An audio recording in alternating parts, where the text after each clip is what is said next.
टूट का हमारा सब पुट्टे तोड़ दिए सरे। कौन बारे लवड़वा से टूटा? कौन बारे? कौन है? ये कौन तोड़तिया है? कौन है? गजरिया। अरे तो आदत ना छूटल ना? अरे दादी खास के मार ले हच्चे का चला के हमार बांध में का हड्डी टूट गई एकदम। बताओ क्या दवाई खाए का मन कर रहा तो ले जा। खाए का मन कर तो मार लिया होता काहे के तोड़ता है बता? हम सोचे तू खा ना होबू। फेटाए में तो रखिए फूटल बाटे अपना गेहूं में घास पात रहनी है। आ तो भन जाए ना ना हमरा खौले बानी बाजारे बेचे खातिर मंडी में जाके बताओ जी हम जात जाबे। चल हर के चल के बताओ ना नहीं हरावे है तो कहां से गड़ गई हमारा हड्डी टूट गई। आज करा के अब काल के काना तो भाई के पूरा छी बता काहे के हाथ बाइस तो है।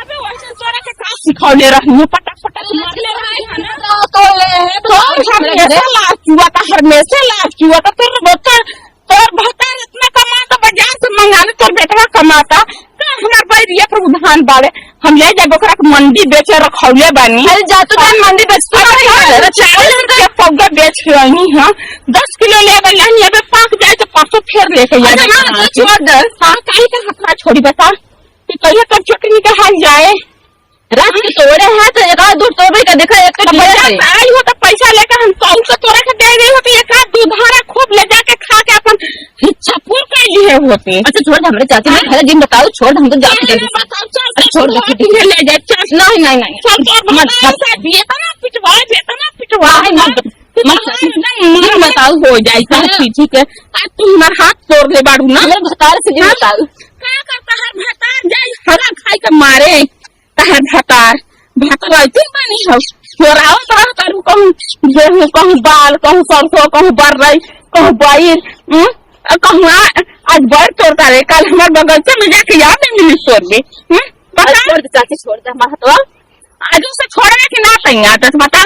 हाँ छोड़ दे चल फूक के चल हमारे गोड़े गिर कान पकड़ उठ भाई ना बैठे कान पकड़ और